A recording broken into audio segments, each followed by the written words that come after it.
Welcome, Pathfinders, to the Find the Path podcast actual play of the Mummy's Mask Adventure Path, episode 102. The one with the Rude. Nobody got that reference? Nope, I didn't. So there's a song called Sandstorm. It's that. I mean, I know the song Sandstorm. Yeah, so that's Sandstorm by an artist called Rude. So just made a really obscure reference, apparently. Mm-hmm. Yeah. How old are you? Anyway.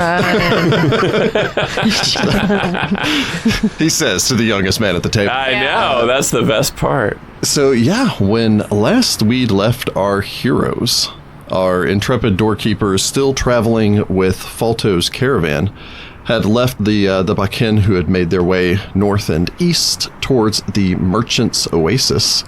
You made your way off into the open desert, I believe following a vision Sudi had received from the mask. Yes. You had decided to bring Masika into the know. Yeah. I think one episode after Rachel justified to herself why Masika wasn't going to be in the know. Well, it was also the whole Narmer part of it. We weren't given a choice. Because Narmer had to have a good timing on showing up whenever Sudi was deep in the mask. Hey, gosh. I forced plot progression. Also breaks the fourth wall. Goodbye. Yeah. No, and you'd set out from there. You begin to make your way out into the desert west, I believe, in search of wherever it is that Tedisura is. Yep. I think that's currently your plan, or possibly a giant frickin' bird.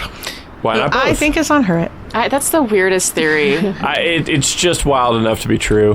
What is this, some magical world? Mm-hmm. Having set off, you'd rested through the midday, got back up, continued on your way. The winds had kind of picked up.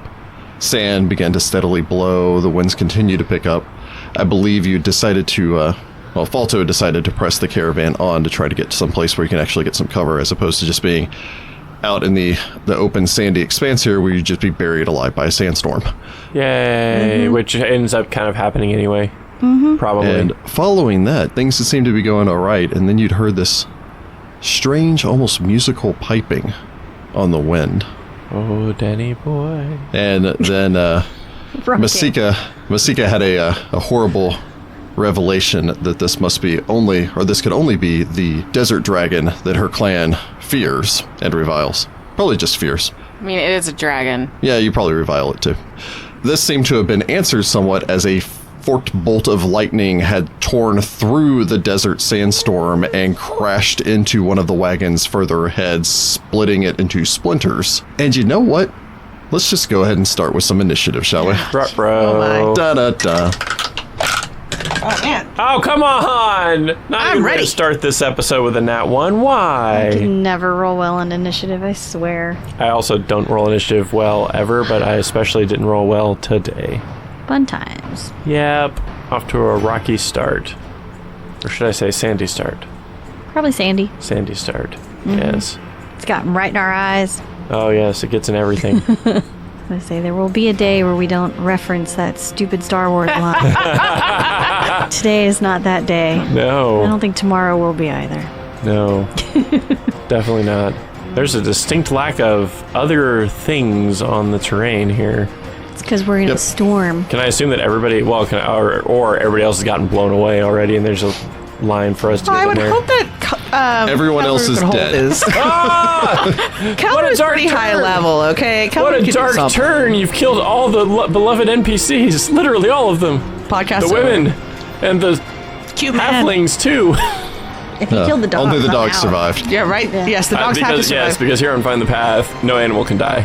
Verboten.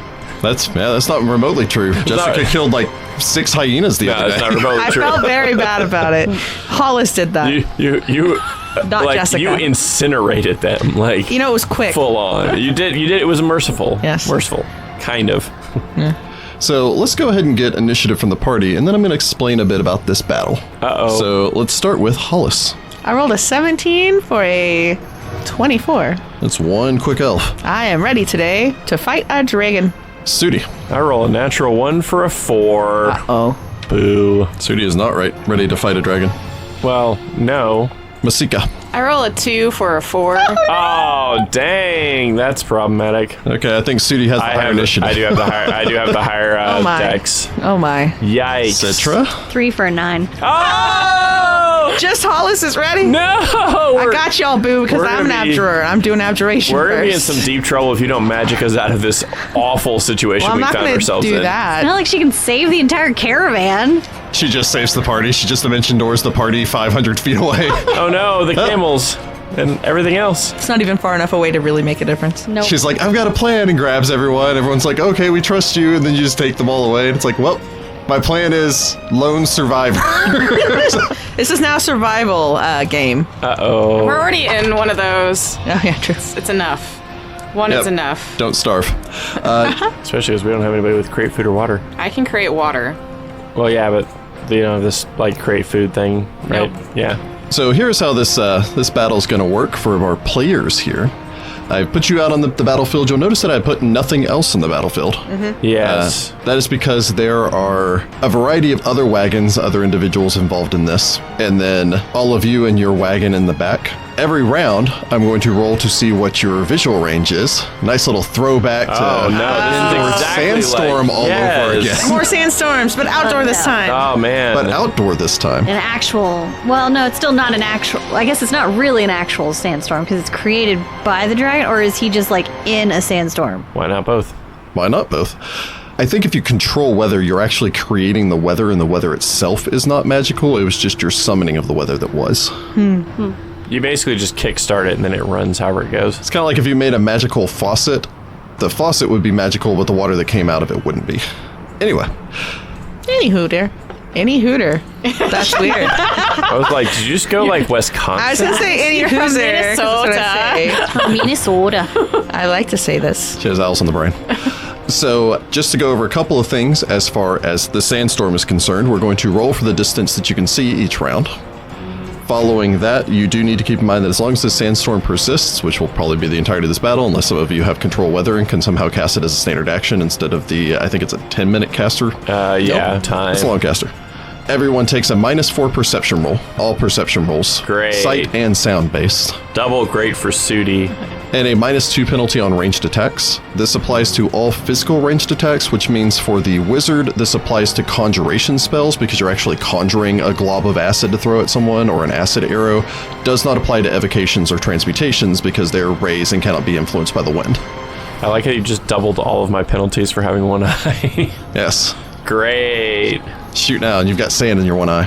Anyway, Yikes. fortunately, unfortunately for me, fortunately for all of you, none of you are small enough to actually be like checked by the wind or blown away or anything like that. Some of the halflings are clinging to their dogs pretty tight. Baron.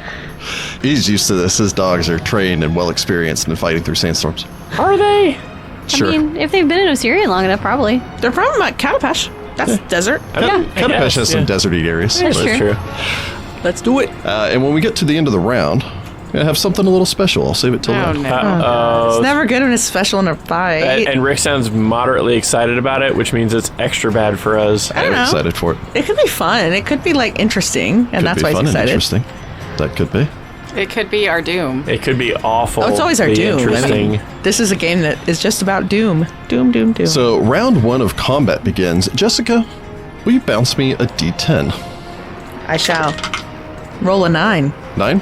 Very well. You have a visual range of 45 feet, which means anywhere within 9 squares of you. You do not currently see the enemy. That's fine, because that's not what I was going to do. So Hollis has first initiative. The wind goes blistering past you. You kind of lean out. I imagine you probably grab onto the tarp on the side, like pull it up to stick your head out, and this blast of sand and wind just comes scouring in as you stick your head out. One hand holding your hat on top of your head as you look out into the blasted windstorm. The air reeks of the smell of ozone, and you, fraction of a second after you saw that flash, you're just washed over by the sound of thunder rolling through the storm. All right, buddies. Resist energy, communal electricity. Oh, well, there you go. Nice. That's Abjurer. How much does that give us? 20 points of electricity resistance for, I mean, pretty much everyone. It's divided in 10s. I have 90 minutes of it. So 20 minutes for everyone and 30 minutes for you. Yeah, that works. Unless you want to give it to Narmer also. Or It's Narmer in a bag? What's going on? actually, I imagine Narmer. No, Narmer we're would be in the traveling. bag. Armor's not in the bag right now, All right, I'll give it to Narmer, I guess. Thank you. which is good because he's vulnerable to electricity, Oh no. which is why he's getting in the bag on Put the him in a sickest sack. turn. This is a worst case scenario for me. I am both highly vulnerable to electricity and also I am a clockwork being filled with sand. When this fight's, The sands of time are ticking down for him. when this fight's over, Sudi, you need to grab my feet and shake me out upside down. Oh There you go. god, poor little Narmer. You still have move action remaining if Hollis would like to take it. Are we stopping? I imagine when the lightning blast happened, the wagon stopped unless Sudi plans on continuing to drive the wagon forward. Are we stopping? I mean, I don't know. Well, a lot of help you are. I guess I'm going to hop out of the wagon. Okay. You can drop out of the back side of it, so you just flip over the back tailgate on this, drop down onto the ground. You can see a couple more of the wagons like further on behind you as they begin to rear up, basically veering south at this point as the attack came in from the north to try to move further away and give more room for all of you. You see one rider on her dog begin darting past. You guess it's one of the assorted dog soldiers. All right. Some relation to Marin's. I hop out the back and I guess face toward the north. Okay. If that's where the dragon seems to be. I put my hat in my familiar satchel so it doesn't blow away. Sugar now has a hat. It's a little big. Unless it's a magic hat and it resizes down to her size. It's not, but that would be cool. Right? From ahead of you, Uh-oh. you hear a crackling sound. Uh-oh. I don't love this. Distantly, you see some movement further in the sandstorm, and then a second fork of lightning bursts from somewhere further off towards the north. Not much further than where you saw the first one, but seems to rip through the crowds of people through the caravan ahead. Another cacophonous thunderclap rolls over the party as this tears into, you think, another wagon? Again, you can't see anything from here. Can Hollis also have yelled something like, hey, you, fight us, in Draconic? I don't know if you could hear it. It's very windy, but she'll try. Probably not going to be able to hear that. Yeah, she'll try. I mean, sure, you could. That's what Hollis does also. Okay. Great. Put a target on her back. Well, it's better us than some random, people in the caravan. Yes, it's true. We roll some damage for the caravan right now. Plus, I can't see the thing, and if it comes to us, I can see it. And seeing it is the first step I don't in think it needs destroying to it. see us if it can lightning bolt us from afar. It has to target. Maybe it has one of those things that let us see through sand. Maybe. Those lens thingies. The same thing as like the, what is it, fog cutter's lens that lets you for fog? That'd be Yeah. cool. Maybe we'll find one. That'd be great. From the dragon, we go to Sitra. So have you actually stopped driving? Like, are we getting out? What are Well, I we mean, doing? we're in tactical combat, so the wagon is not moving at the moment. It won't move unless Sudi drives it forward. Okay, so how far ahead was the lightning strike relative to where we are? The first one you saw looked like it was probably just outside of what you could see right now, so about maybe 60, 70 feet ahead of you. The second one seems like it was maybe another 20 or 30 feet further along. So he's moving. Either he's moving or there's two of them.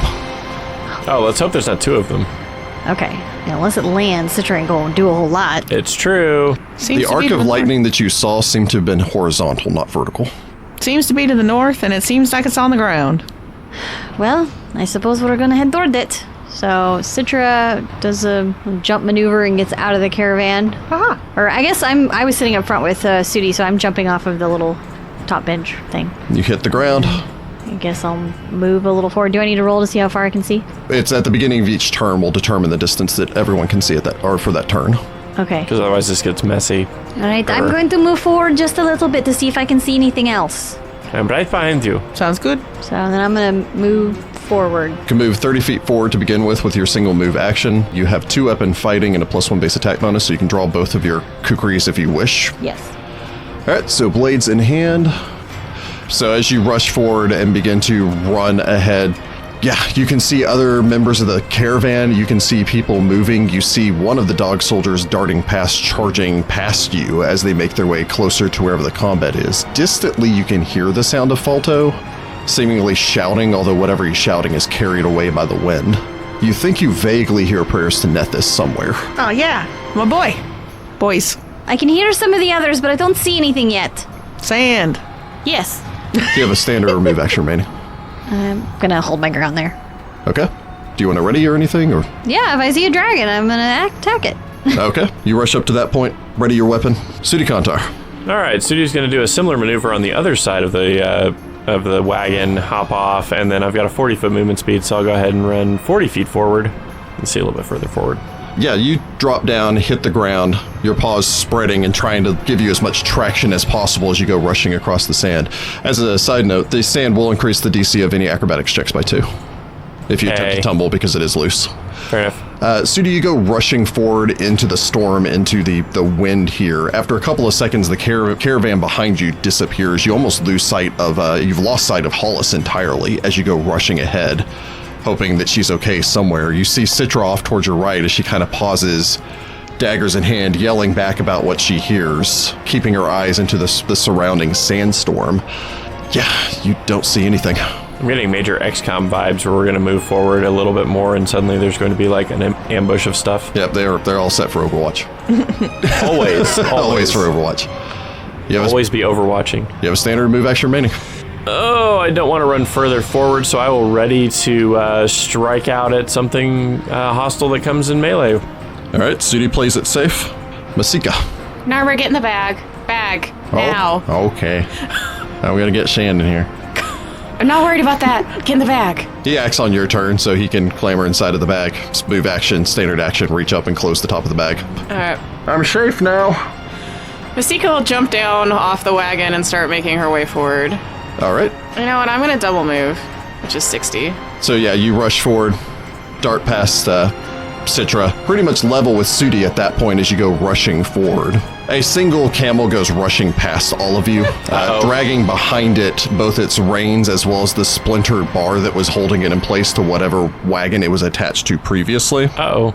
That'll reach the end of this first round, at which point, Jessica, and then we'll just rotate through this every round. Would you like the caravan to perform an attack, a defense, or a support action? Defense. Defense? This is the special thing, isn't it? Okay. It's pretty fun. It's doing its defensive thing. As you all begin to move forward, you can hear the shouts go up. You're going to guess that both Marin, as far as the Dark Soldiers are concerned, as well as Falto, seem to be rallying the assorted people here from this sudden surprise attack. There's a beginning growing crackling sound again coming from somewhere ahead, and that ozone smell begins to build once again. Bringing us back around to the top of the initiative. Jordan, if you'll roll me a d10. Okie dokie. Come on, Jordan. Dang it, Jordan. 4. Very well. Your visibility is reduced to 20 feet as the sands pick up and the winds begin to blow harder. Well, that's a problem. Hollis Starkweather. The wind whips past you, Hollis curses. getting caught in your giant elfin ears. Yeah, that's not fun. I guess Hollis is gonna... You know what? Hollis is gonna double move, and then she's gonna yell the entire time in Draconic, trying to, like, catch the attention. Just essentially, like, pick on someone your own size. Like, all these various random taunts. She's not very intimidating, so it's not scary. Anyway, she runs the 70 feet. That is her double move. Yeah, you're also not taking an action to intimidate. So Yeah, she's just you're just shouting trying things. to get the thing to look at her. I don't know. Oh, the wizard takes point, rushing past Sudi. I want to see. This can definitely not end poorly. I gotta see. As Sudi's like crouching, like, okay, we've got to be ready for whatever's about to happen. And then suddenly Hollis goes running by. Come get some, motherfucker! Basically. Exactly. And the best part is, I don't understand anything that she's saying. In Draconic, yeah. Just Draconic. I can't think of anything. I can't think of anything to yell that's not cursing, so that's why I'm like, just imagine in your head. Bring it! Your mother smells of elderberry. From there, Your father was a hamster. I don't like this. There's a lot of rolling. That's a lot of dice. Stop it. Why? He's just doing it to scare us. It's a fear tactic, guys. Don't fall for it. a third fork of lightning wow. tears into the caravan as it begins to, or one of the tent tops to one of the wagons bursts into flames as you can see this flickering light coming from off towards your right-hand side, and this draconic roar goes up, as well as what sounds to be the surprisingly deep voice letting out a battle cry and the mad barking of an angry dog. Is the dragon yelling words, or is it just yelling? That might it's, be Marin. it's a roar of frustration. Oh, okay. The surprisingly deep voice might be Marin. Oh, that's probably Marin. The caravan, by the way, has sustained some serious damage. Yeah, I wonder bet. why. Sitra, your ready to action did not go off. The defense didn't help. Well, I'm going to double move forward then. All right. So I'll move forward. Let's see, I've got 30 feet, so I'll move forward 60 feet. And then, so can I see anything yet? You have a 20-foot visual range. You can see something. Yay! Finally. As you begin rushing forward, tearing through the sand, pushing forward and making your way further and further, you dart past some of the water carriers, some of the workers that are brought onto the caravan who are running now, beginning to make their way, trying to flee further to the south. You duck rolling underneath one of these wagons and spring up onto the other side and catch the vaguest glimpse of this towering monstrosity. The creature in question is huge, figuratively and in literal game terminology. Oh, lovely. From Oh, no. its snout to the end of its tail, it's probably 25 feet in length. This long serpentine body. You've only ever seen one dragon before.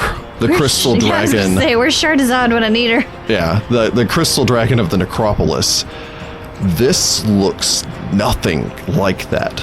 The creature is lizard-like, serpentine in design, a slithering, multi-legged blue reptile with a fearsome head crowned with 2 large curling horns.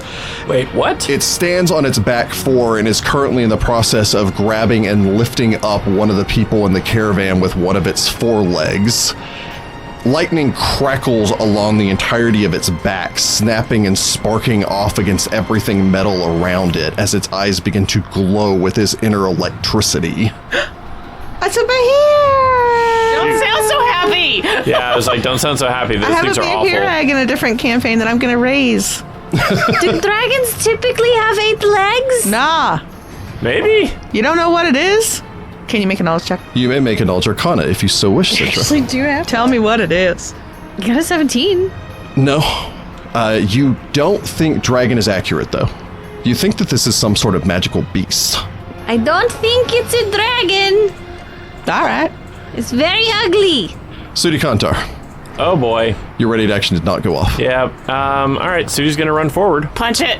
Watch it. Oh, I could have hastened us. Why didn't I do that? Oh, well. Sadly, can't charge, I assume, because I can't see it. Well, so and I Hollis will is in front of we you. do a single move here. Yeah, you can't even see it. I actually can't even see it from my after one move because it is 25 feet away from me.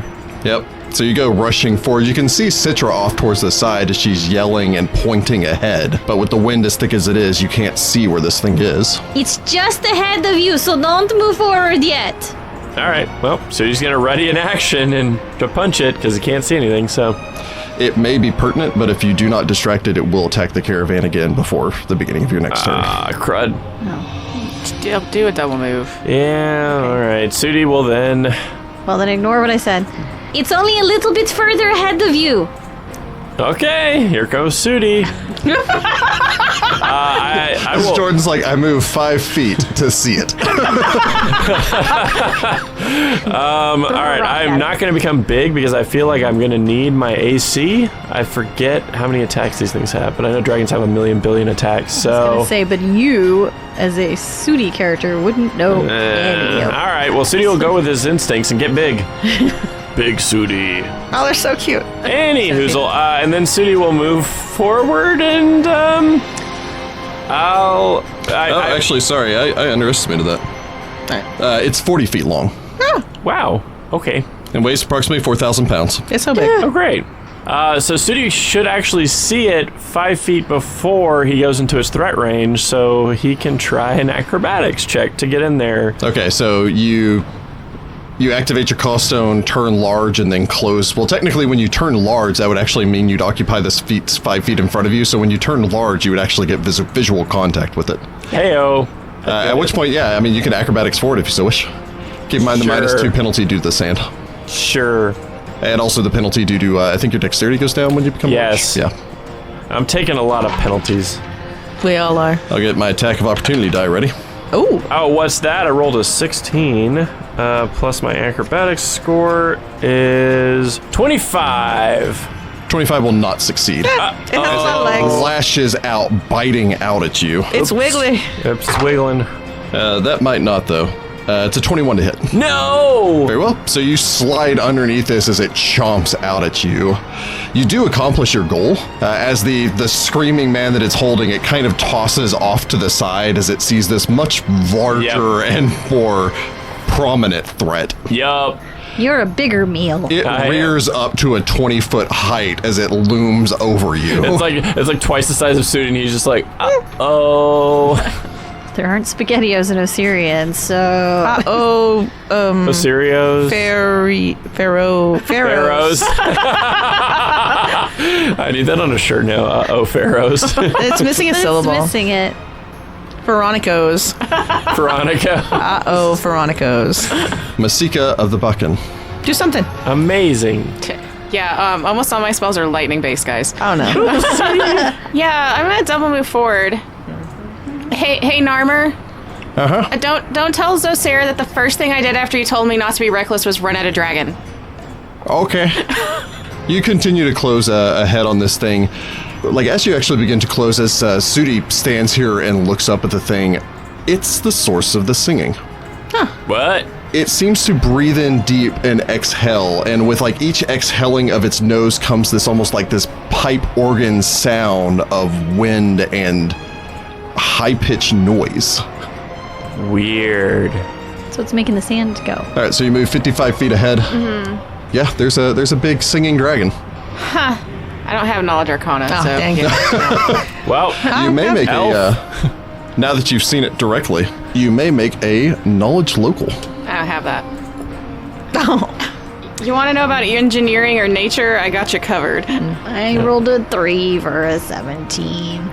Yep, it's a big old dragon. oh boy. I'm bringing my brain. Give me a second. Loop it in. I thought I knew it wasn't a dragon. brain. Well, it's a big old lizard. How's that?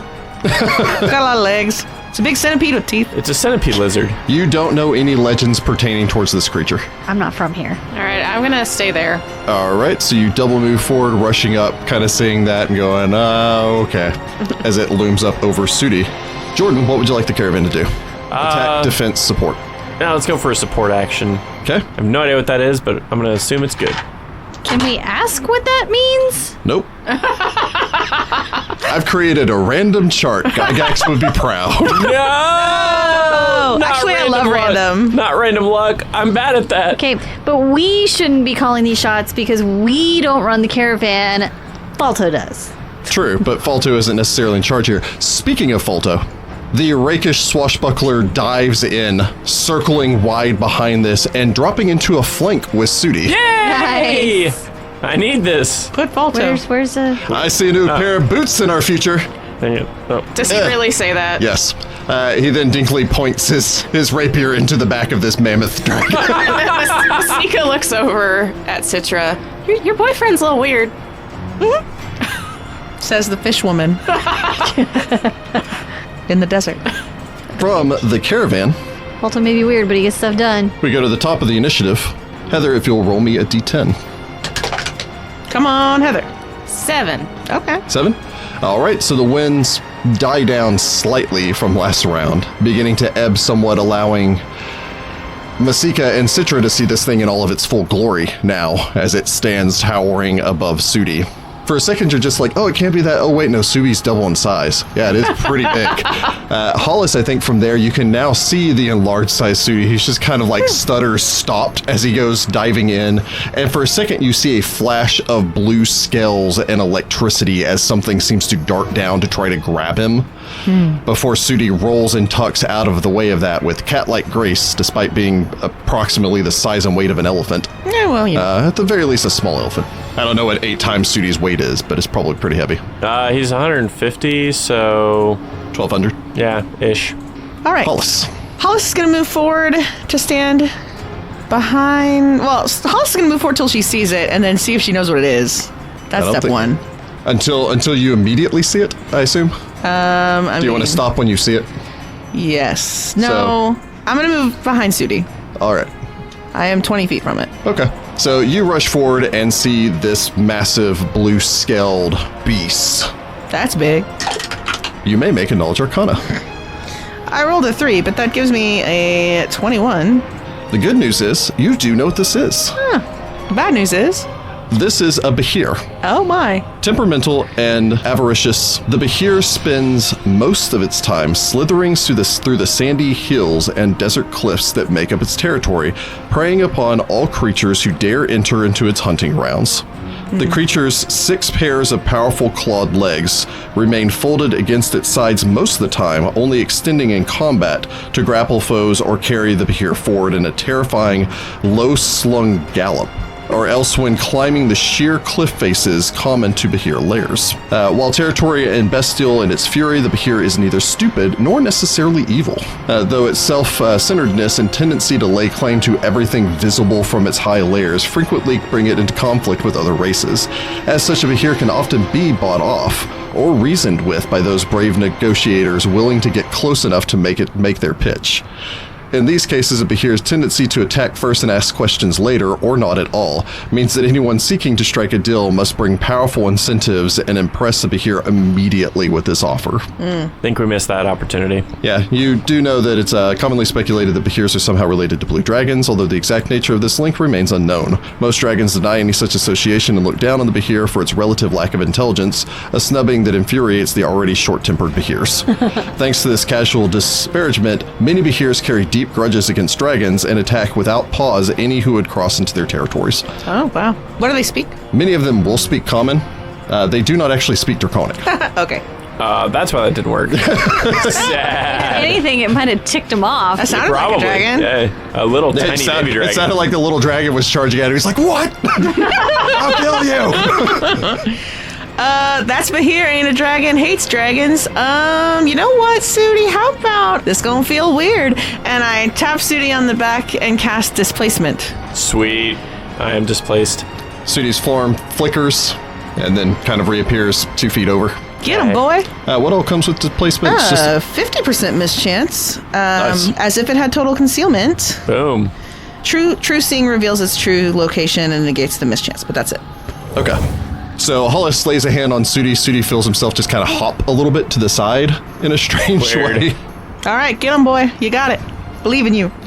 That brings us to the Singing Storm. It has a cool name and everything. It does have a very cool name. And we're gonna If it would talk to us, we're to put it down. Hollis eyes it. Yeah, it's going to rear up and it's going to attack down at Sudi, and it's going to take off power attack because it missed last round. Okay. 50% mischance, baby. Well, it gets a 52, so just past that. Dang. Dang it. Rude. But I still don't know if it's a 24 at that point. Yes, that will Okay. hit. That's my AC normally, so you even would have hit me if I was small. Sad. There. Well, at least he turned off power attack, so it's not going to be as much. Yeah. Although he wouldn't have hit if he had power attack on. Still, chomps onto Sudi for 15 points of damage Ow. as its teeth bite into him. Ow. We're gonna need to start attacking this thing. That's my next turn. 31 to beat your CMD. Uh-oh. Wait for it. It should be adjusted up 2, I believe, because your large size and your strength And you modifier said goes 31. up. Because I am big, no. Oh, there you go. Because I have a +1 size modifier now. Oh, well, then it chomps onto you. It begins to try to lift you up, and you just kind of grab onto it and slam yourself back down using your superior weight. Yay! Even though this thing outweighs you by almost 4 times as you struggle against it. It's got a little snake body, though. Probably doing like one of those quick cat boop things where you just hit it on the snoot to try to, like a cat fighting an alligator. Yeah! Use your legs. Yeah, you Liu Kang kick him in the chest and knock him back. I like that. Bicycle kick. Which is good, because I bet it would have been bad if he'd grabbed me. it gets real bad real fast. Oh, boy!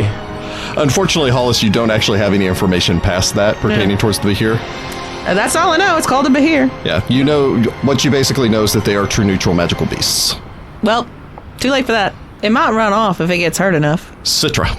Get in there. Yeah, I'm gonna close in. Unfortunately, Falto's not flanking with me. That sucks. He'd be flanking with you if you got in front of me.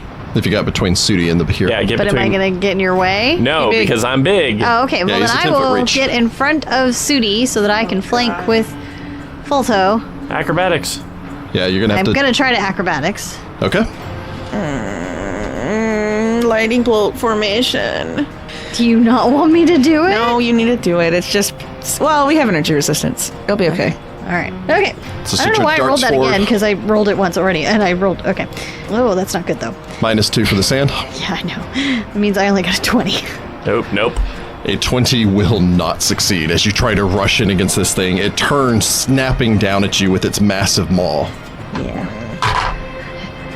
Still not power attacking and still rolling crummy. That's a 22. No! So you Yay. dart forward. You dodge it more almost by accident as you actually slip in the sand just low enough that as it clamps down, it just catches the edge of your shaw and like rips one end of it as you dart forward towards it. All right. And then I'm going to go in for the attack. Kukri, go. Why can I not roll today? Hey, you're flanking. Yeah. That only got +2 me for the flank. Yeah, I know. That only got me an 18 because I rolled a 3. It's a big boy. Yeah, it doesn't seem like you just kind of dart in, slide underneath that, bring up, see one of its legs, and then dart your blade forward, and it just glances off its rock-like scales. Boo. I'm sucking the rolling today. That's a bad sign for all of us. I imagine you stare up to 20 feet height as you have never faced anything remotely this size, and That is just try to the look first for anything. huge-sized creature we have fought in this adventure path. Yup, not really enjoying it so far. Sudi Kontar. All right. Sudi didn't get any directions otherwise. Sudi's going to pummel it. All right. So swift actions go into pummeling style and punch full Okay. with flurry of blows. That's a number. Really? The numbers? 25 with the flank. 25 will hit as Sudi leaps Oh, up, my goodness. punching his fist into this thing's face, as he's the only one that can reach that high. Now, I should have mentioned this. I had a fun little gift that Jess's mom gave me. I have some big Sudi dice that are colossally large, about 4 times the size of my regular dice. Okay, so what I'm going to need you to do is put one of them dice next to your character up here. And put your regular D20 next to it. So you've embiggened your dice, is what you're telling me. I have, in fact, embiggened my dice to go with my embiggened character. On the downside, they're so big they actually won't go through my dice tower. Let's do it. You have to There roll had to them be a like- trade-off, so, you know. You have to roll them like a common player. Oh, baby! So that is 14 points of damage. That's It's an answering hit. a nice hit. As you slam your fist into the side of it, you note that it does not seem to have had any damage reduction. You just Perfect. slam your fist into the side of this thing's face. Excellent. As it rebounds, you feel this crack underneath your knuckles, and it spits out one of its many teeth. Yeah. Cool. All right. It's probably shark-like and just has another one. I'm gonna punch it again. Yeah, another one just pops in immediately. Yep. I rolled in my usual fashion awfully and get an 11. An 11 will not hit your target. however. Okay, last one. That'll play. Okay, so that is 31. 31 will hit as you hit the ground, and then just punch out palm open into this thing's, you guess, sternum? You don't know where its sternum is when it has 12 legs. Sure. So it's only 6 points of damage. 6 points as you still slam your fist into it. Big Sudi dice. Okay. It recoils from the hit, bringing us from Sudi to Masika. I'm going to flame strike. All right. That's an excellent idea. I like that spell.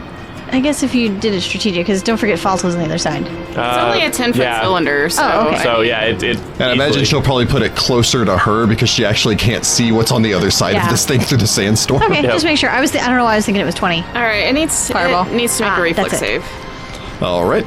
DC on that is 22. Yeah, it fails. Yay!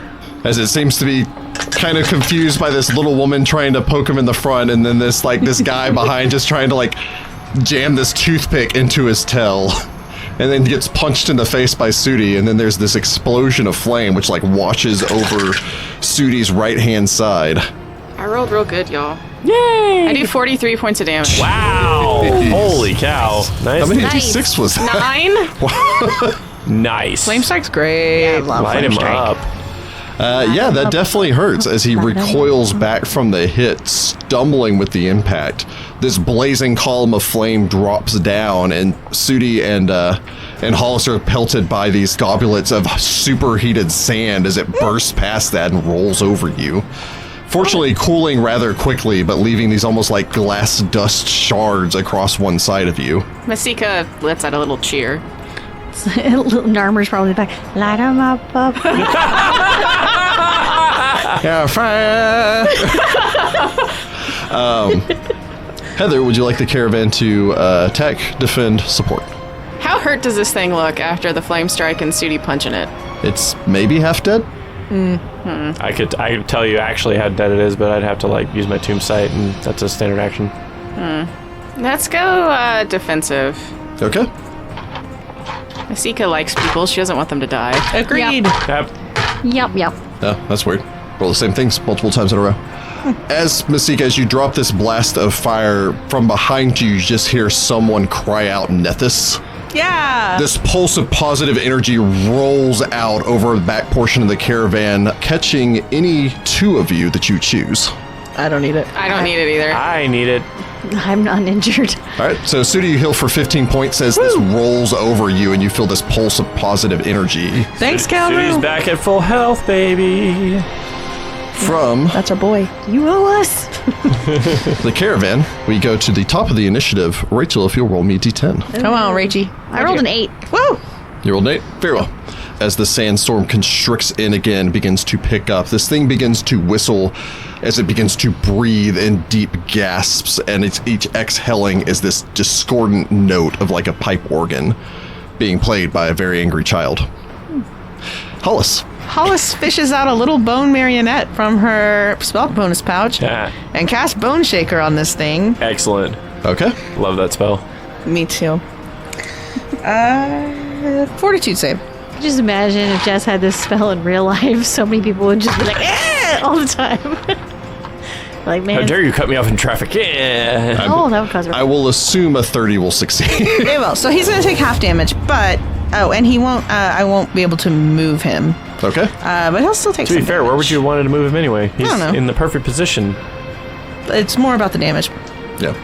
Falso actually had to fall back after that initial attack. Uh-oh. Wait, I lost my flank? Yeah. Yeah. It's a round by round thing of what the caravan's doing to help you. Oh, because I did Like- support, and Yeah, support and so he was giving jumped us a in, flank. supplied a flank, and then after doing like the stab thing, he darted back and away to probably go put out a fire or help drag away someone that's badly injured. Or Hollis is going to shake this bone fetish and also all the bones in this Bahir's body. okay, I don't know what the bone structure of this giant snake with legs is, but Probably lots of cartilage. Probably a lot like a snake's, I'd imagine. So Lots of ribs. 21, so it gets 10 damage. you shake the thing, it will. It just has to have a lot of pelvises. Oh, I'm also going to move It's all ribs and to pelvis. the opposite side of Masika, so I'm going to kind of circle around to the left. All right, so you circle left. That's out of range, right? With my 35 movement speed. Yeah, because otherwise, actually, if you moved one further forward, you'd have been in its threatened range when you ended. No, thanks. That brings us to the creature, and in the classic problem of a spellcaster, Uh-oh. it will slither a 5-foot step over and Yeah. bite out at Masika, because God did that friggin' hurt. Yeah, I'm makes going to sense. step up. Okay, I also have following step, so. so you can move 10 feet. That's where we're going. Do you want to circle around to its side? yeah. well- They start trying to get into a flank. Do you have a weapon out? No, but I mean, Sudi's gonna move. And Am I I? can draw a weapon. It also means you wouldn't have to tumble as far to get into the flank. We'll do that. So Sitra ducks to the side, tumbling past it. You don't have step up and strike, though, correct? Unfortunately not. I don't think we're Alright. high enough level for you to have gotten that all anyway. No. That brings us to it, which is going to bite down at Masika. Uh-oh. I'm still not rolling great. 26. Yeah, that'll still hit me. Owie. All right. Oh, Cyrus. It chomps down, biting onto Masika for 14 points of damage as it bites hold of the shaman. Not nice. Oh, you've got hit points, though, so it could be a lot worse. You could be down a level. I'm assuming a 30 will beat your CMD, but I don't know. You're hilarious. Oh, no, you're going to Alright. get eaten. It grapples you, lifts you up, wraps its legs around you into a nice tight hug, and then just squeezes as hard as it can Oh. That'd be a great time for freedom of movement. as it cuddles you to death. Oh, Better than death cuddles. It's not a wizard smell. Better than Spell. death by Snoo. I don't know. You take 17 points of damage from the constrict as your bones begin to creak under the grabbing impact of this. That's a problem. as it like chomps onto and kind of throws you up, grabs you onto these, and then the clawed hands begin to lift you, passing you upwards as it begins to reach down. You hear this sickening pop as it unhinges its jaw and begins to shovel you up towards its face. Oh my goodness. Is everything okay? It's getting kind of tight in here. Stay in the bag! Sitra. Right. That's a problem. Sitra tumbles into the flank. Great idea. That is a much better roll. That would be, even with the -2, a 33. A 33 just barely succeeds as you tumble around into the flank against this mammoth creature. And then Hey, Masika, you got any grease in there? No, I don't. Oh, that's not good. Okay. Are you able to speak while you're being constricted? Azaz, grease! I heard you had a wand. We know he's got a wand. Okay, but I still apparently suck at hitting because I only got a 19. 19 will not hit even with the flank. Oh, wait, that wasn't with the flank. 21. The 21 will strike your target as you bury your blade into its back, leaping up, like running across the back spine of this thing and just going, this is probably a something, and ramming your blade into its spine. It's all spines and pelvises. You feel this sickening jolt sensation run up your arm whenever your blade hits as you stab into its spine where the electricity courses through its body, but hold on as you plunge in. It's descriptive text, you're fine. It would be 19 plus 7, which is 26 points of damage. 26 Nice. points of damage as you drive your blade into this thing. And what would you guys like me to do to this guy? Make it drop Masika. Make it bad at hitting. I can do... Make its AC lower. I could. Okay, so I Yeah. will bewilder him and lower his AC. -2 versus me, -4 against... Or sorry, -2 against everyone else, -4 against me. He is bewildered. He is bewildered. You wrench your blade into this thing, bringing us around to Sudi Kontar. All right. I can almost guarantee you this isn't going to work, but I have nothing else to do. I'm going to try to stunning fist him. I believe in you. He's alive. You can do it. Because he's alive, and also if he's stunned, he can't eat Masika. All right, so you I hope. declare your stunning fist, you launch out a fist. Oh, yeah! That's a perfect 20. Oh, nice! Perfect 20 will hit. Threat, roll to confirm. +2 for... Oh, 21, actually. 21 will confirm your critical hit. Critical stunning. As Sudi leaps forward to the attack, Huzzah! seeing his new friend and ally trapped. Not again. Sudi sounds surprised by that, like, huzzah! Oh, come on, dice. 7 and 6, which is 13 points of damage because I rolled terribly. But I will also need him to go ahead and make me a fortitude save. No. What? Sudi leaps forward. Masika, as you look up towards this thing and it begins to bring you up, you just see this black shadow fall over you as Sudi grabs onto both of his horns, plants one foot, and then wrenches as there's this sickening pop crack. Ooh. The thing tumbles to the ground in one spasmic roll as it lets go of you and lets out this last wheezing. Why you gotta make it sad? Make it sad! Also, that was bad. And then it falls still. Good kitty. But definitely not the dragon. No, not a dragon. And also, every time I cast things to protect y'all from energy, the energy doesn't happen. Is also that. Also, sandstorm still happening? Yeah. Oh, That's a problem. We left them camels back there by themselves. You think they're still there? I mean, hopefully. Falto rushes up. Is everyone else all right? Yeah. I mean, we weren't able to see a whole lot of people, but we're fine. Oh, I'm rounding up everyone else. Marin's circling around to go and try to find everyone. Oh, the thing's big. Yeah, huge, really. A bit. I suppose Sudi just kind of shrinks back. With exactly that sound. That's the shrinking sound. As he put my giant dice away. You stop displacementing fairly soon.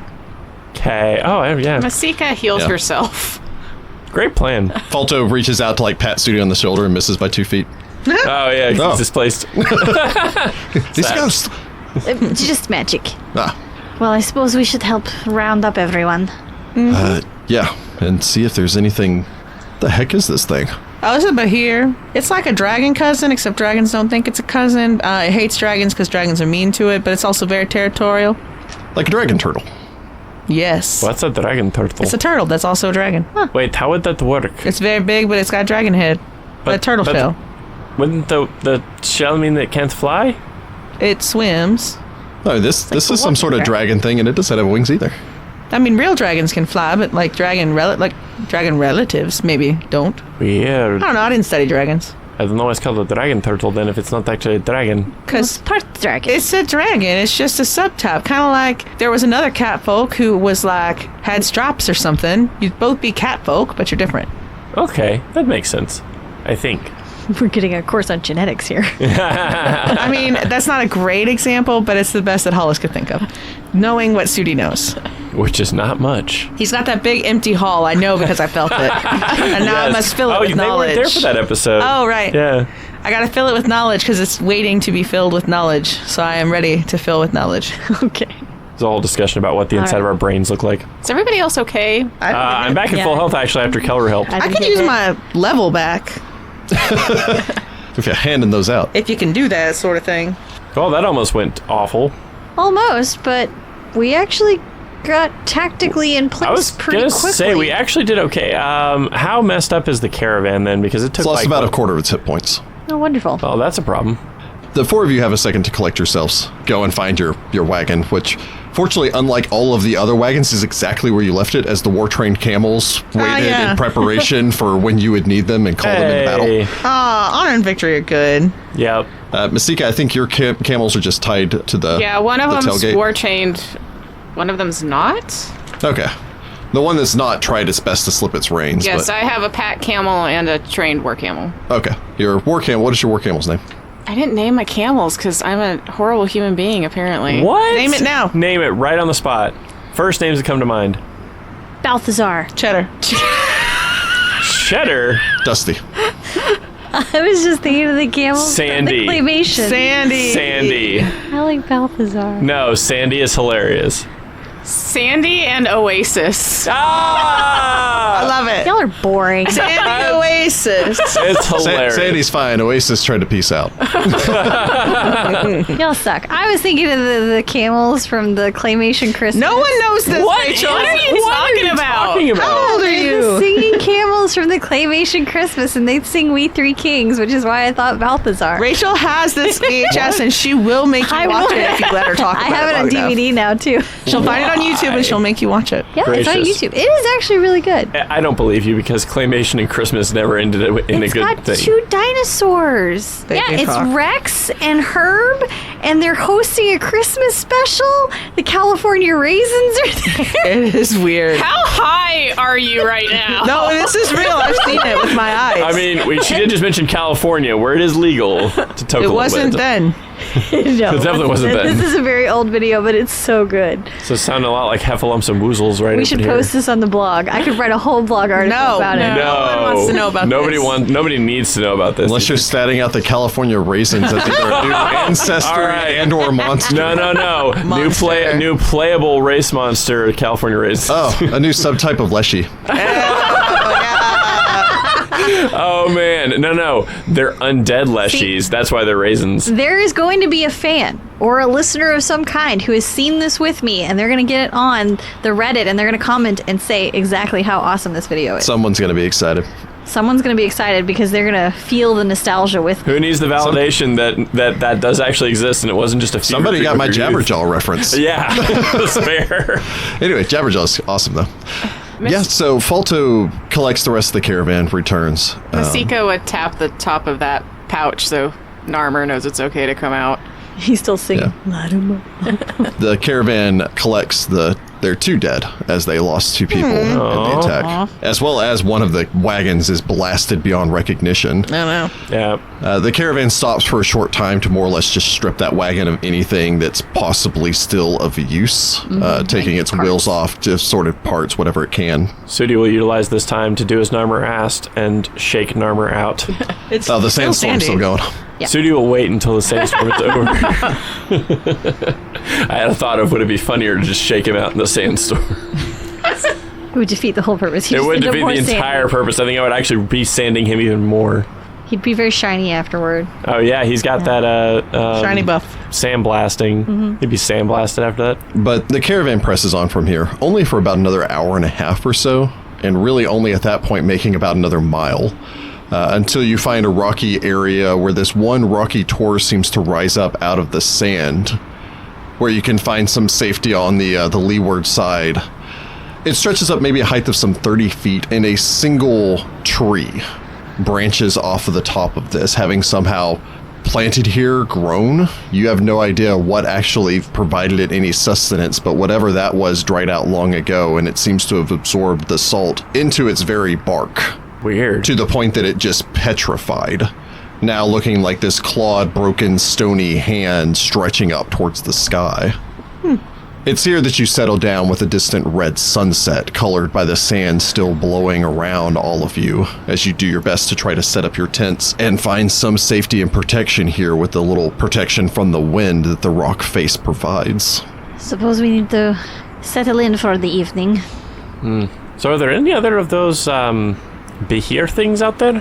I mean, I don't know. I hadn't realized we'd strayed this far until it was too late. We usually avoid this area. That makes sense. They're very territorial. We must be further south. We need to go north. Well, I mean, we can talk to Falto about changing our direction tomorrow. Actually, just as a general question, do I have any knowledge geography? He uses my ranks in knowledge geography. How many ranks is that? I bet it's none. Let me see. Yep, it's none. I have survival, though. None of that was on microphone. Yeah, no, it's none. Oh, okay. Survival, though. I have geography if that helps. You can make a geography check if you so wish. Well, okay. I rolled a 17 for a total of a 33. Gracious. Yeah, you think that that's probably pretty accurate if you're not sure where this singing storm thing is, but you think that the caravan's been mostly going in. You set off at noon and the sun was ahead of you the entire time, which means that you must have been going west the entire time. And so you would need to veer further and make your way further north. You think it's probably still northwest from here. Well, that makes sense. It's probably still further northwest from here. Hopefully the sandstorm dies down. I thought maybe the Behir was summoning it and it would go away, but that was wishful thinking. Not to my knowledge, can they? I don't think they can do that. Not to my knowledge. They were doing a weird singing, though. Was that some sort of magical conjuration, or just? No, maybe they just whistle breathe. It let out the saddest noise when it died. It did. I felt kind of bad, but it was also about to eat me, so, you know. I didn't feel bad, and it was about to eat you. Yeah, I mean, if we had somehow gotten it to see that we had some great thing to trade with it, it wouldn't have been a problem, but they're very temperamental and they're very aggressive. I think if the storm hadn't been raging, we might have had an opportunity to do that. We don't really have that much to trade. I mean, I don't know what a Behir wants. I don't know, maybe food? Maybe. I don't think we have anything that tasty. Do they keep treasure like a dragon? I don't know. I don't think so. I don't know. I mean, if they do and we find its lair, that might have something helpful in it. That is true. It's probably staying in one of these rocks around here. That'd be exciting. Have to find a Behir horde. Y'all want to poke around in some rocks? There's a little cluck. But we could try maybe doing some sort of divining for it too. Oh, yeah, we could use some magic, see if we can figure out the location of a horde, of a nest. I'm not sure if that's worth bothering Nethys over. Yeah, he loves magic, that guy. I mean, do you have something to do that prepared? I can contact another plane. Oh, that's much safer than me doing it, because I can do it, but I might not be able to cast spells for a while, and that would be very upsetting.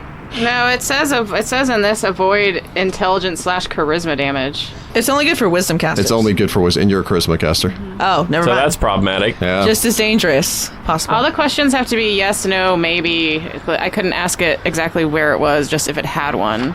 Is it in the rocks nearby? Is Almost it be within better. 40 feet? Is it? Almost be better to do an Akari or something. Yeah. I have divination on my list. I just don't have one memorized right now. I mean, you could prepare one and we could do it tomorrow. We could survival it up. Do you have 25 gold worth of incense? Sudi does. Wait, Sudi does? You bought a bunch of incense from that lady. Oh yeah, actually you did buy a bunch of Oh, incense for yeah. that lady. I specifically wrote it down as fancy incense. Yeah, that I did not read as that. What? Whenever we were looking at your character sheet to figure out what Narmer was going to steal from you. What did you think I wrote down? What did I think? What, fancy intense or something like that? Yeah, it was weird. We couldn't I figure was out like, what what it the was. F is this? Jordan's illegible handwriting strikes again. Anyway, Basically. It looks like Sugar wrote it. It's Sugar has chicken impeccable scratch. She has impeccable handwriting, I'm afraid. She does calligraphy. She uses her own feathers. That one wasn't as funny. Specific is locate object. Oh, it has to be an object I know. Yeah, you have to know what it is. Well, it was just a thought. I mean, I suppose we could just try the mundane ways of poking in holes. I mean, not in the sandstorm. Well, no. What about the other people that can cast spells in this group? There's somebody did a channel. Oh, we could go talk to Kelru. Or as well, Azaz is less powerful than me, but we could talk to Kelru. Do Azaz or Kelru have ranks in knowledge arcana? Could they maybe make a better check on the Bahir to see if it even has a flippin' horde before we go wandering off into the desert? Falto might know. Oh, no, he didn't know. I'm gonna go find Azaz. You find Azaz and Kelru setting up their own tent off towards the side. I guess Masika would go with everyone. Oh, yeah, sure. Hey, guys. Peace, friends. Peace. Great work. Heard you calling out to our boy Nethys. Anybody know anything about Bahirs?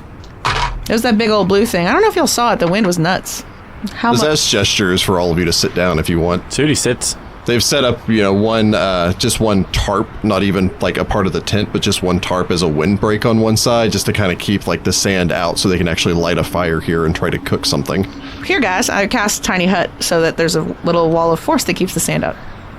Magic solves everything. Hope you have one of those for us later. We'll just sleep here. We're just gonna crash their tent. Okay. You can just give me a minute. I'll figure it out later. Everyone cuddle in this 10-foot sphere.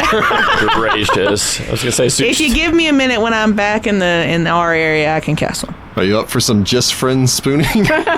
Hollis does like No. it. She's in. little platonic spooning. It's gonna be No, a hard I- no from Sitra. I know the basics pertaining towards them, not much past that. Hi. Oh, this is Masika. Masika, this is Azaz and Kelru. Nice to meet you. I'm Azaz, yeah. Okay. This is Kelru. He's got a little friend too, Scorpion. Azaz just kind of nods. What Kelru basic? smiles, extends a hand Oh, towards yeah. you. Masiko takes it. Peace, friend, and blessings of Nethys. Nice Are to you meet a you. religious sort? What? Are you a religious sort? I mean, mostly the old gods. I saw you earlier, calling upon the powers of the divine. No, I get those from Narmer. Hey guys, I'm Narmer. Yeah, she's one of them spontaneous kinds. I'm not winking at you, I've just got Shane in my gears. It makes me wink at you. You could Poor probably Nerman. shake him out now. Masika. Oh yeah, in the tent you can. Yeah, Masika pats Narmer's head. It's a pleasure to meet you, my little friend. So, Bahirs, yeah?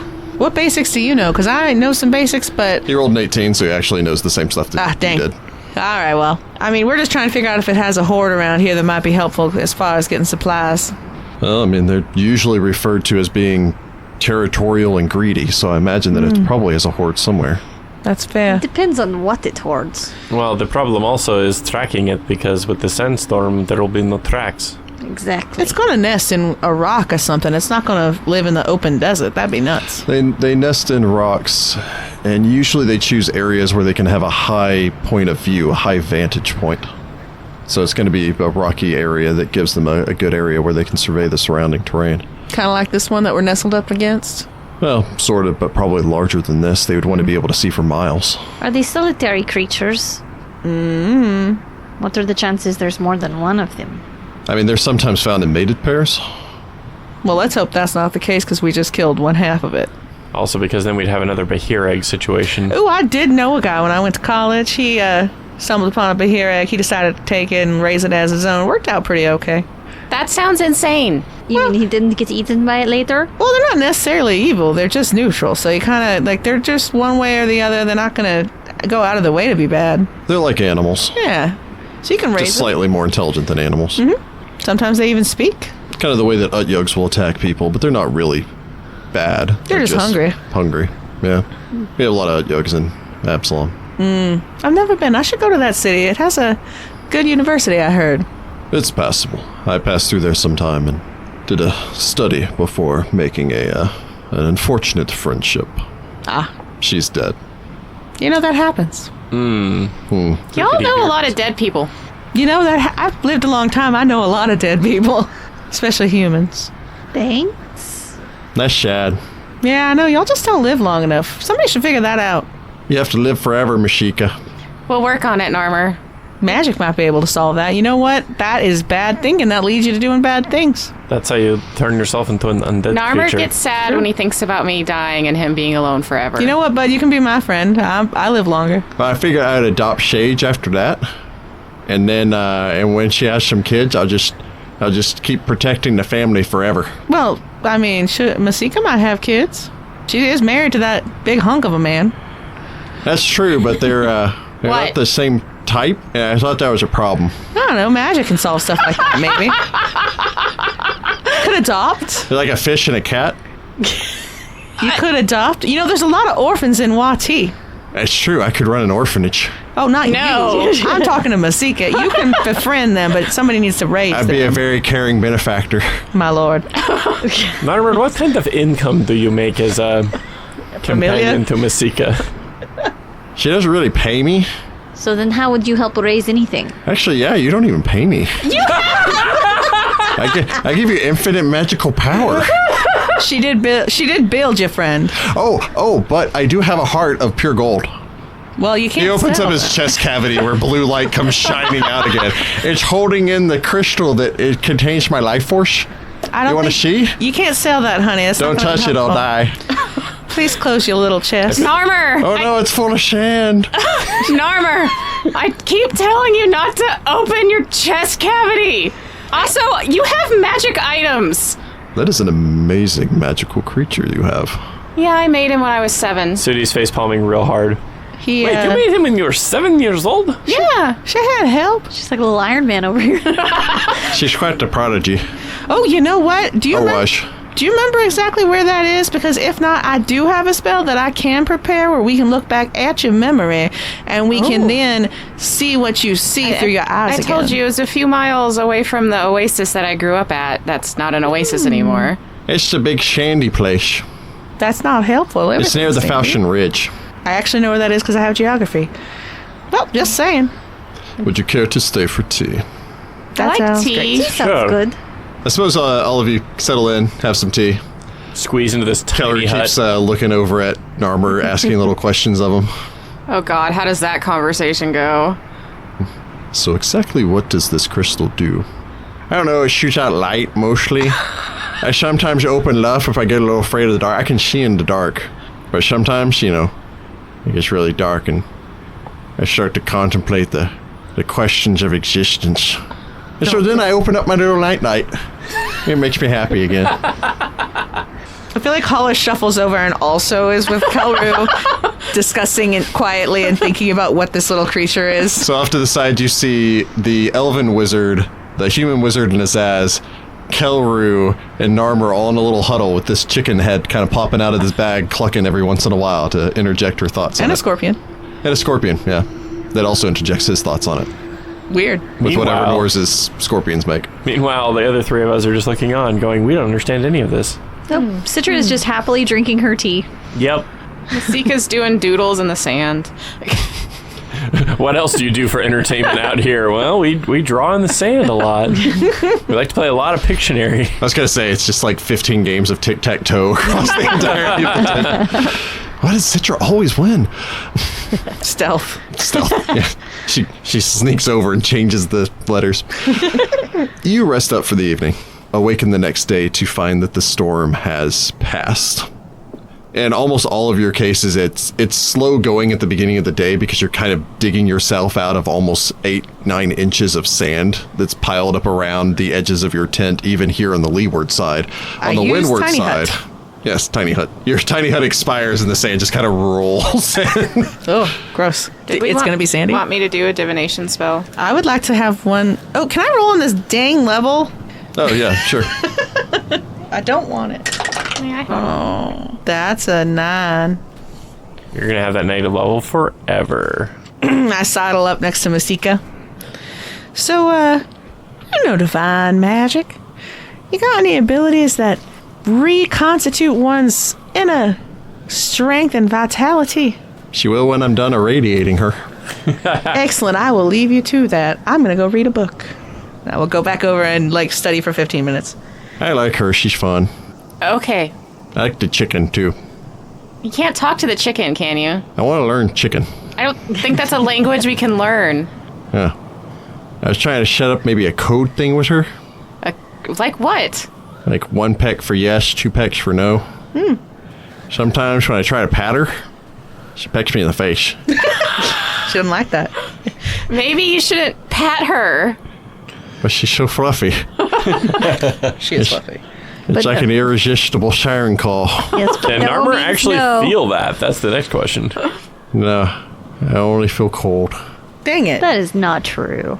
And the blazing heat from my soul stone. Time for radiation. Is it just restoration you need? She needs a negative level removed, so it would be restoration. Okay, that's one of my life spirit spells that I can just cast, so... You still need the diamond stuff and things, right? You want me to go rooting through Sudi's bag and see if he has some damage? No. Who carries the med kit in this party? Me. We're not telling you. Yeah, we definitely won't tell Go you. rooting through Citra's bag and see. You can try, but Citra is used Citra's to actually got good pickpockets. perception. I can store wands inside of my chest.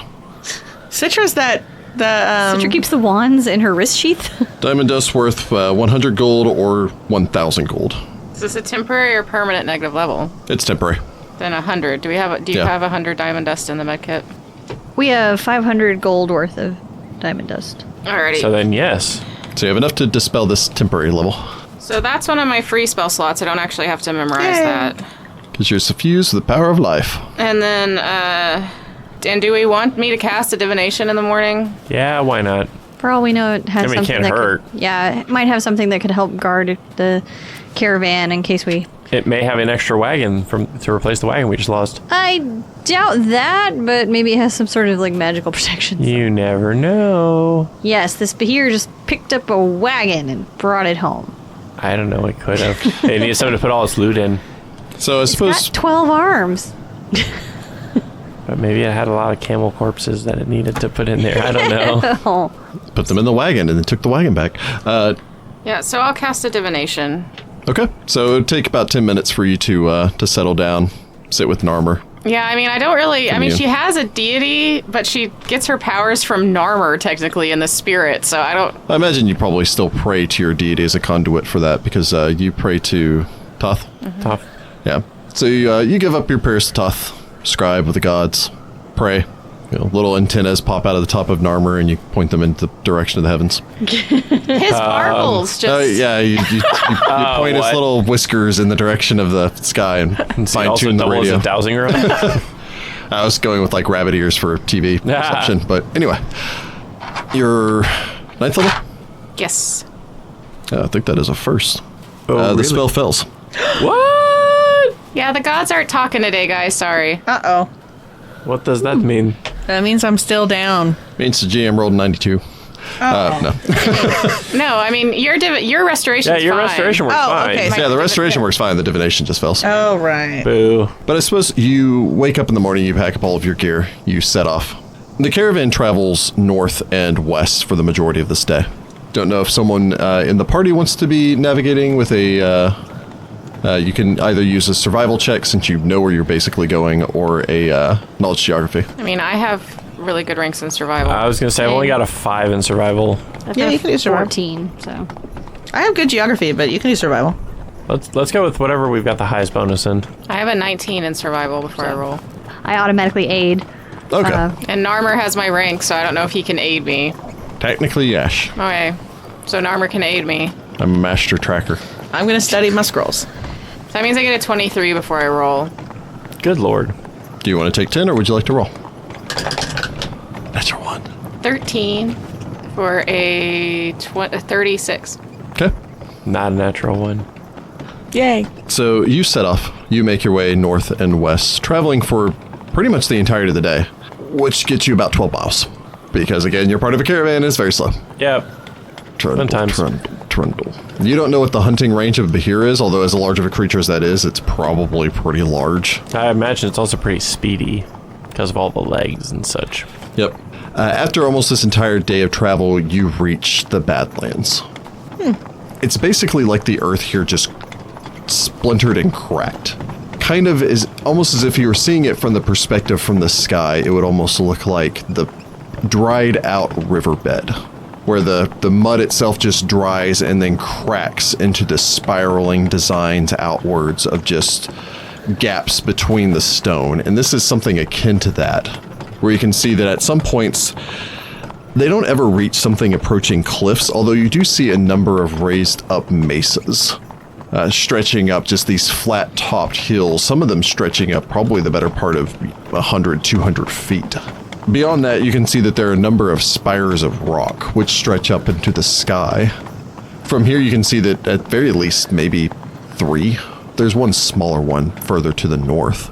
This area probably stretches out as you begin to approach it for maybe 30, 40 miles ahead of you. Just this spiraling maze of canyons and sharp rock cliffs. Kind of like Mesa Verde. As you begin to approach, the sun is beginning to reach the far horizon. Falto calls for a halt, waves all of you forward as I imagine you pull up your wagon alongside his. It's going to be hard going for the wagons in there. Should we skirt around it then? Don't we need to go in there? I mean, we may have to go on foot from here. Yes, but what are we going to do with all of the wagons? Well, I We can can wait. circle them here, find some place that's going to be safe, secure. And then let us go, since Tedesora knows us, well, most of us. We shouldn't bring everybody anyway. We could also send scouts out into the surrounding area. She's very territorial. Yeah, I don't think I'd do that. She usually doesn't attack people, but she doesn't like people entering her territory. Well, if we draw her attention, we could let her know that all of you are looking for. I don't know if she's the ask questions first type. She usually doesn't attack unless you threaten. I mean, my tribes talk to her on occasion. Could we send her a message? Anybody got... I don't have message prepared. The scouts may be the better way to go, as long as they don't freak out if she shows up. Well, I mean, I think we should at least be part of that then.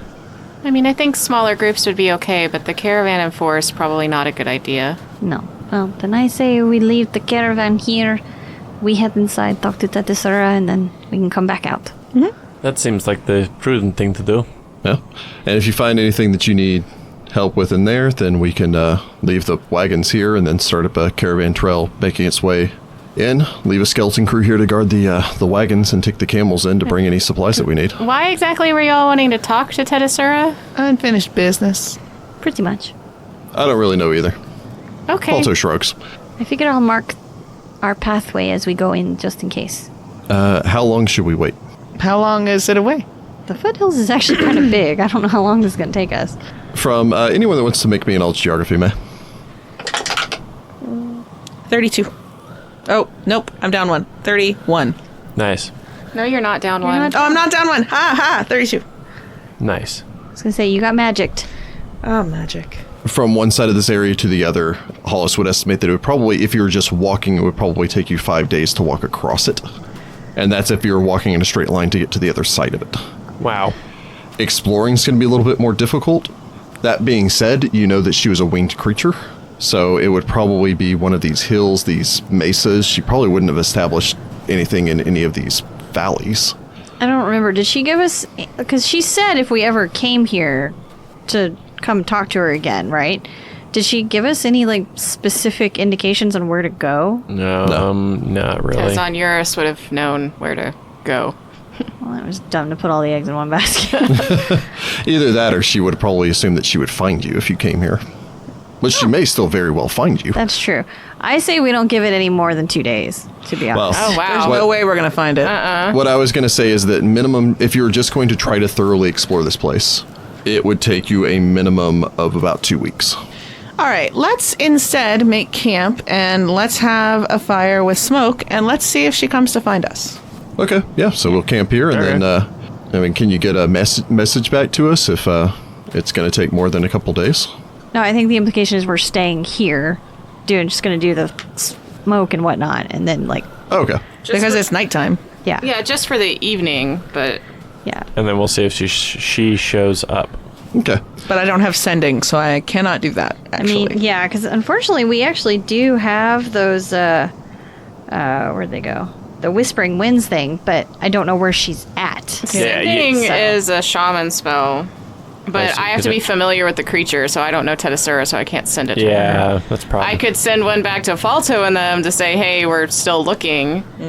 But, I mean, if we're going to go out to look for her, we've got to tell them a minimum week and a half. Probably, yeah. Well, let's just start with sleeping the night. Well, staying here the night. Okay.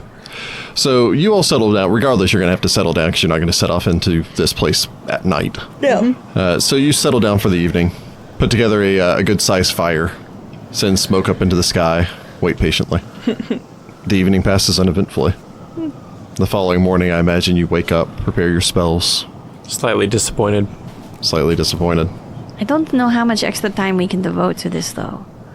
You all are looking for a crypt or a tomb that's been lost in the desert. You're probably going to be out here for months anyway. I estimated about 3. No, but I would rather be looking for the crypt instead of looking for Tedasura. I don't know if she's top of our priority. Tedasura knows everything about this area. Weren't we also seeing her to ask her some questions about what's been going on out here? She might be able to give us some hints as to what we can possibly face in these areas as well. So it's more information gathering than anything. And potential support, if she is an ally. Also that. Well, I mean, it's going to take a week to get back to where the Buchan are if we're going to try to make our way all the way out to the Oasis. I don't know if that would even help us right now. I think we have to go to the salt flats or whatever to look at that workshop. The place where all the people are petrified? I Near guess. it. Yeah. There's the bee people as well. Yeah. Bee people. They would be your closest, which would be probably about a 4-day trek across the Badlands here to reach them. Well, and didn't Tedasura also maybe know something about Sudi's people still being alive or something? Possibly. Yeah. Because she didn't mention it the last time, like when we first met her, so it could have been oh, you're out here, now I can tell you about your people. I think we can look. I just don't know how long we want to look. Well, why don't you just update us if something changes, and we can update you if something changes. The cultists have been out here for over 5 years, and they still haven't found it. Well, they have more information than they had before. Though I'm not really sure the information they garnered in Tefu is going to help them. It's true, we got the final Because information ourselves. we got the final piece that they don't have. I'm aware of that, but they could also be scrying. They could also be doing other magical means, and we also don't know what information they had to begin with. True.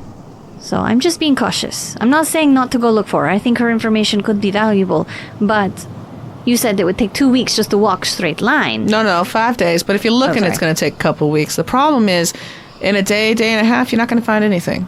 Unless she happens to be right here. Yeah, just worried about time. You sound like someone I remember. It's not always a bad thing. Volto lays, a hand on Citra's shoulder. It's archaeology. You're going to be out here a long time. If you're constantly worried about time, you're never going to find anything. That's true. You don't know where this person that you're looking for is. So, as a Pathfinder, usually you want... I know that you're not a Pathfinder, but as a Pathfinder, usually you want a target that you're shooting for. Is there anything else here that you do know is here? The bee people. No, they're north of the foothills. The big bird, right? There's a big bird. That we also don't know where that is. I don't think you guys know where anything is. Yeah, nothing's known. You know where the bee people are, and you have to cross the foothills to get there, so you could just head over that way and then see if they know anything about her. And maybe you'll stumble across her on the way. So- That's usually how it works for Pathfinders. Out of character, though, does this not put Falto's entire thing, behind schedule, though? Seems just kind of rude. Well, yeah, but he was volunteering to help you all with this. I mean, again, he basically was going to come over here, help you with this, and then follow you, and then once you reach the Merchant Oasis, he may or may not be going further north. You don't know yet. Okay. I just didn't want to screw Falto over. I mean, we did kind of hijack his caravan. He's loving it. And like I said, we can scout the surrounding area, and if we find Tedasura, then we'll let you know. All right. I cast see invisibility. And mage armor. Okay, the sea invisibility won't last for an hour and a half, but... Well, you made me paranoid when I thought about somebody scrying, so now I'm going to look around and see if anybody's scrying on us. How about this? While you are out there, Masika, you said that you could contact people? Yeah, Yeah, so just touch base every day. And, every day. well, I can't contact you back unless you use the spell on me. Yeah, but that's a pretty powerful spell to be doing every day. What other choice do we have?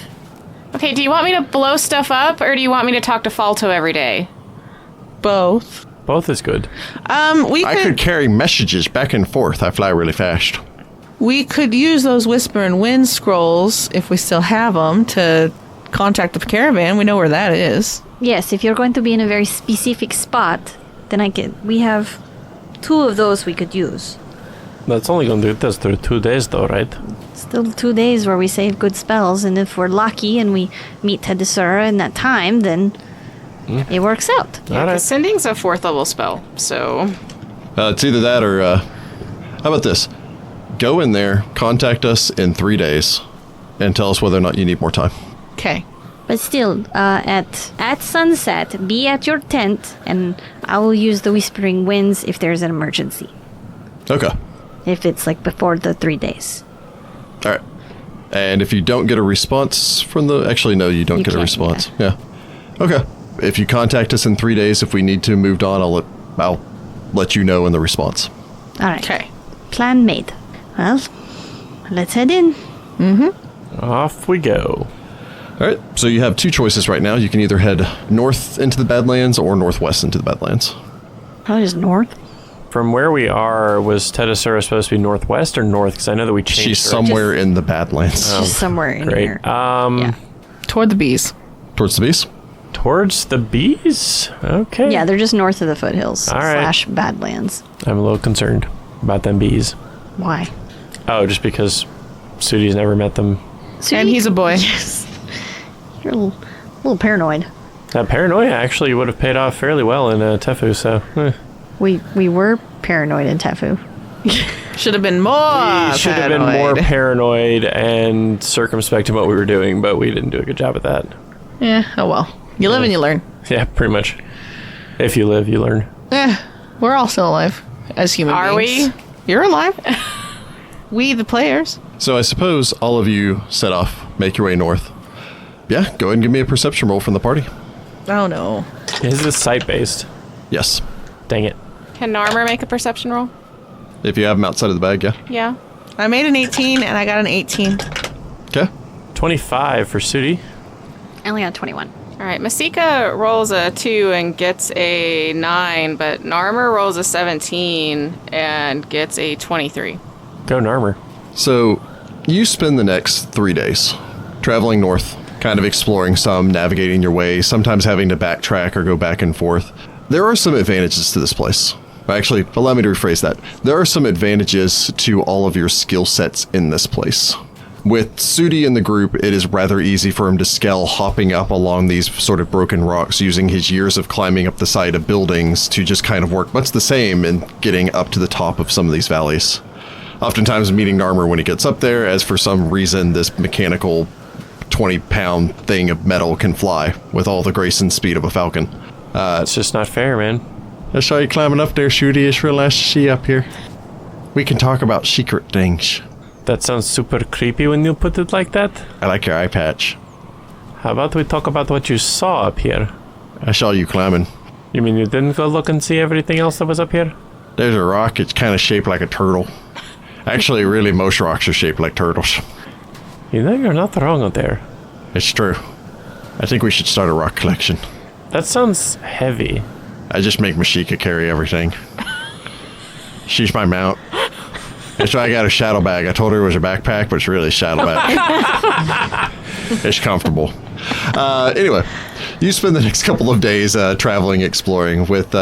between that, the teleportation and flying abilities of your wizard, the assorted skills of the rest of your compatriots, Sitra, I think, can climb pretty well herself. No. Oh, wait, no, that's right. You're just acrobatic. Unfortunately, traveling in here isn't quite as... You're protected from the wind, which gives you the advantage as far as the biting sands are concerned, although this is still an area that is just kind of this jumble of twisting valleys, jagged rubbles, drifts of loose sands, with hills here which are higher and the climbs more strenuous as you make your way navigating through this place. It's later on in the day, the third day that you're exploring. You're beginning to make your way. You hope at this point that you're, more than maybe about half of your way towards where these bee people, this 3 rays, should be.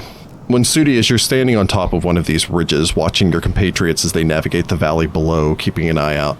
So far, all of you haven't had to deal with anything much more dangerous than, like, a giant scorpion. And by that, I mean a dog-sized scorpion, which is scary, but super manageable for our skill set. Too low level of a challenge rating to garner you any experience points, and so I'm not going to worry about that encounter.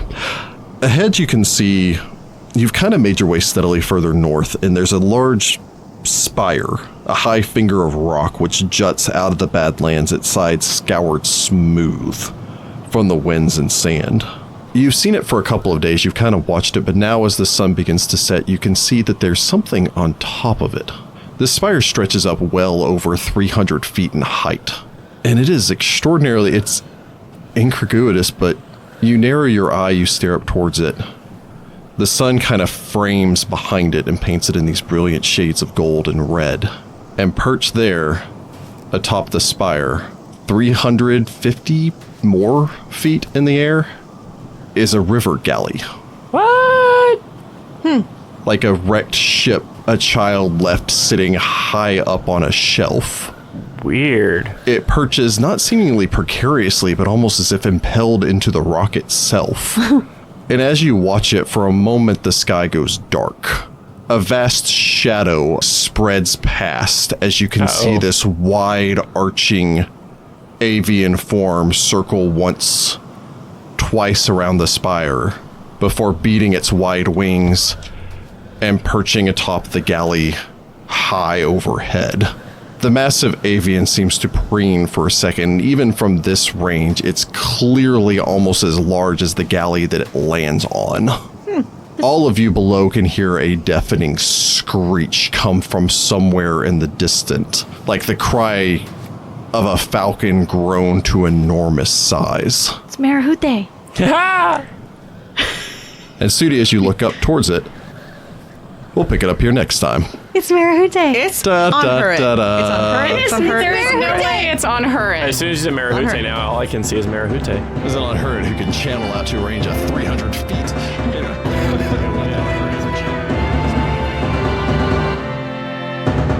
Find the Path Ventures is an officially licensed partner of Paizo Incorporated. Mommy's Mask is copyright 2014. Mommy's Mask and the Pathfinder Adventure Path are trademarks of Paizo. All Pathfinder images are property of Paizo and are used with permission.